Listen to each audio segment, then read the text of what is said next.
నిజం చెప్పాలంటే ఈ రోజు అయితే నాకు అస్సలు వీడియో పోస్ట్ చేయాలనే లేదు.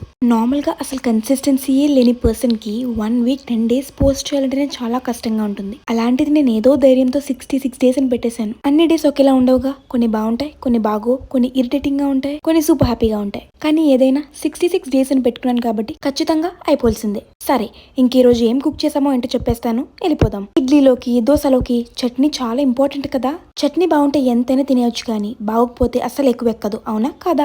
ఈరోజు మేమైతే చాలా సింపుల్ గా బొంబాయి చట్నీ అయితే చేసేసుకున్నాం. తక్కువ ఆయిల్ తో, బట్ టేస్ట్ మాత్రం చాలా బాగుంది. బై ద వే, ఇది కొంచెం డిఫరెంట్ గా కూడా ఉండబోతుంది. ఎందుకు డిఫరెంట్ గా అంటే ఇందులో శనగపిండి వాడలేదు, శనగపప్పు వాడామన్నమాట. ఆ పేస్ట్ తో చేసిందే ఈ బొంబాయి చట్నీ. శనగపప్పును కొంచెంసేపు నానబెట్టుకుని దాని నుంచి పేస్ట్ తీసి తాలింపు వేసి ఈ పేస్ట్ లో వాటర్ వేసి మిక్స్ చేసి దగ్గర పెట్టేసుకుంటే చాలా సింపుల్ గా అండ్ బేసిక్ గా బొంబాయి చట్నీ అయితే రెడీ అయిపోతుంది.